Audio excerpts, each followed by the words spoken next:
With over 70,000 streets to explore, London can be overwhelming for any visitor. Admittedly, most of those streets aren't that exciting. For example, Corbett Place. Don't come here, it isn't worth it. So after 24 years of living here, this video shares our lesser known, must-visit London streets. Best for enjoying some English cafe culture, for taking a morning stroll, for shooting the best photographs, for fans of Harry Potter, for local food markets, and streets you probably can't afford to live at, but it's nice to think about. Think of it as your unique guide to exploring London. So let's begin with some local cafe culture vibes, and this first street is perfect for a morning snack or coffee. Nestled away in Hampstead, North London, you'll find Flask Walk. Less than 250 feet long, it easily makes up in character for what it lacks in size. Much like Prince, only less purple.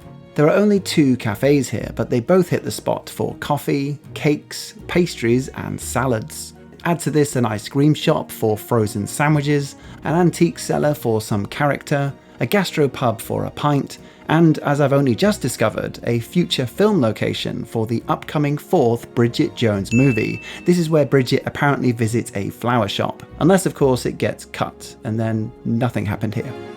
Outside of just Flask Walk though, Hampstead is a great neighbourhood to explore. It feels like a village despite only being half an hour from the dead centre of the city. Also, I have to put the Hill Garden and Pergola onto your radar, along with my Must Visit London Parks video if you want more info.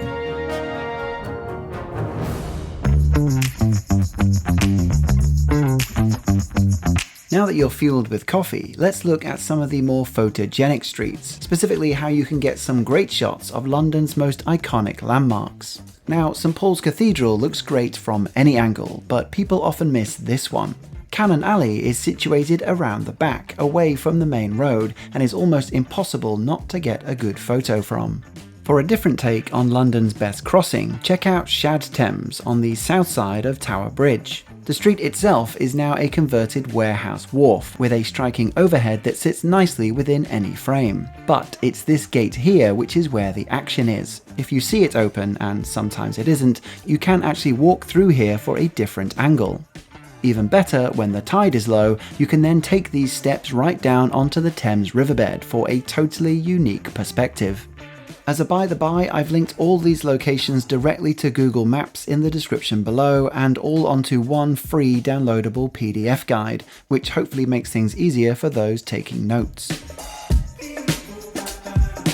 Some of the best photos of Big Ben are taken just off the south side of Westminster Bridge, down some steps onto Thames Path. This is a fairly popular spot for photos, so you might have to wait your turn here, but it's very easy to reach, so well worth a look. And lastly, whilst we're on the subject of photos, more of a warning than a suggestion. Yes, if you're a tourist, it's totally understandable you'll want a photo with a red phone box, but just be aware that it's possibly been used as a toilet 5 minutes prior, and you're now stroking it for a photo. So just keep that in mind, and for God's sake, don't catch anything.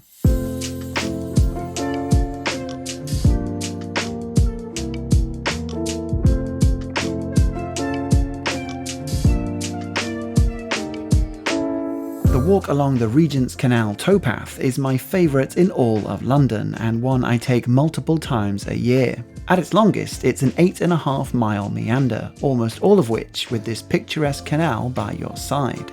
The route I most commonly take is from Haggerston in the east all the way over to Paddington. Now, if that's too far, the shorter version is Paddington to King's Cross, which still includes Little Venice, Camden Market, and relative newcomer Coal Drops Yard. Whilst here, there is also the added chance of passing the YouTube London headquarters, where you can give them a thumbs down and see how they like it. I've done a whole video dedicated to this one long walk on our second channel, Carry On Monkey, where I talk even more nonsense, so again I'll link that below for more. My other favourite London walk is along the Thames Path and Queen's Walk, otherwise known as the London Eye to Tower Bridge. This is a very popular walk for tourists, and I'd almost say is a no-brainer for any visitor to London because there's so much to see and do, with the Thames itself being enough on its own.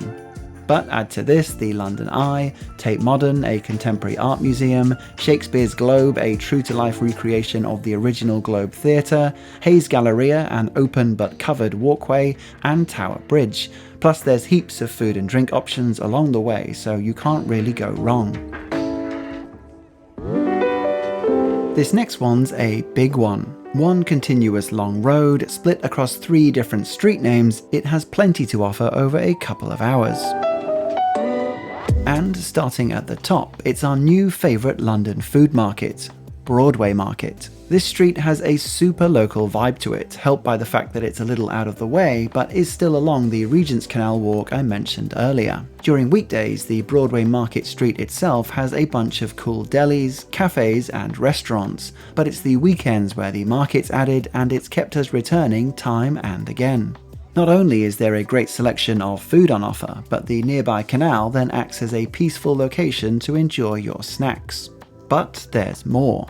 Keep walking south over the bridge and you'll enter Goldsmiths Row, eventually arriving at Hackney City Farm, a popular animal oasis with outside dining, pottery classes, and of course a small farm.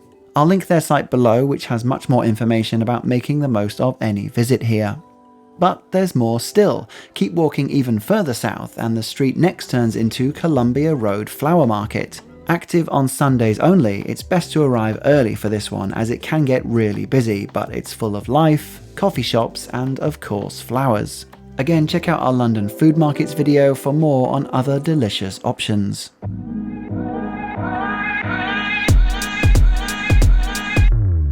Why have one street when you can have 7? The Seven Dials Monument is the centrepiece to 7 quaint cobbled stone streets, all stretching outwards. It's arguably the nicest West End area to walk around, with 90 stores ranging from flagship to boutique, and 50 locations for food and drink. Originally built as an upmarket residential zone, it was eventually turned into a commercial district, and because of this, shopping here feels very different compared to Oxford Circus, for example. Although Monmouth Street is probably the best of the 7, there are a couple of other highlights to keep an eye out for. Seven Dials Market is a good indoor food court for rainy, colder days, as well as the popular Neal's Yard, a picturesque setting famous for its colourful walls, pizza, and fun fact, this is where all those Monty Python animations were created, as the studio was situated right here. One serious note I just wanted to add at this point. Last year, a phone was stolen in London every 6 minutes, often straight out of someone's hands whilst they're using it. They'll often come from behind on a bike and snatch it, so just keep this in mind when you're using your device in any of these open areas.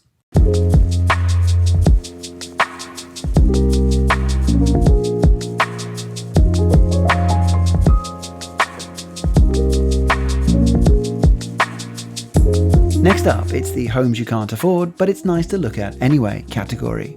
There are obviously tons of these all over London, but the neighbourhood that frequently impresses around almost every other corner is Notting Hill.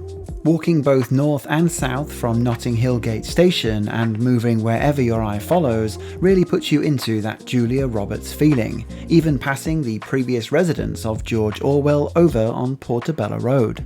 My main tip for enjoying this aspect of Notting Hill though is to visit on a weekday, where it's much more peaceful compared to when the market's in its full busy swing.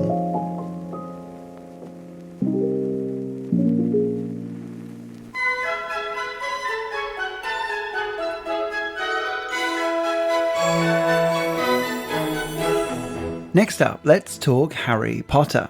Starting with 2 streets that are often said to be the inspiration for Diagon Alley, the shopping street where Harry first gets his wand. Just off St Martin's Lane, you'll find Goodwin's Court, which is my top pick. Victorian street lamps, twisted windows, narrow lanes, even a mysterious doorway. It all sets the tone really well.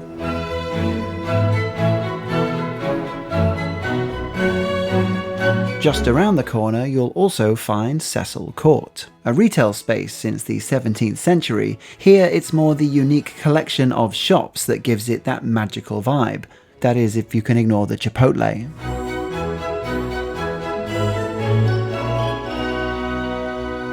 Now earlier I did say said to be inspiration for Diagon Alley, and that's because there are numerous streets all over the UK making this exact same claim, with none of them being confirmed as official. If you ask me though, and let's be honest you didn't, I think it's much more likely that instead of one street being the sole inspiration for Diagon Alley, it's more likely to be based in general on old Victorian and Dickensian streets. And these are the best examples of that, especially since they're so central and all within 1 minute of each other.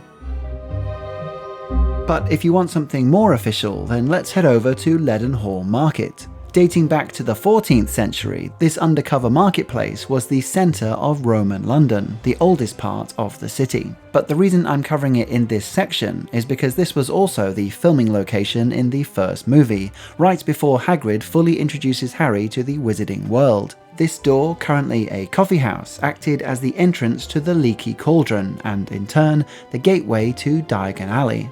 In real life, most London Harry Potter film locations aren't that exciting to visit, aside from the link itself, which is what makes Leadenhall Market such a treat, since it's the most visually pleasing street in all of the square mile, and yet still has this great movie connection. Want to learn what happened when I let ChatGPT plan my entire first day in London? Check out that video next, along with tons of others in this London playlist. Please do let me know any thoughts you have on this video and what else you might want to see for future London videos. Until the next one, thanks for watching, Suitcase Monkey.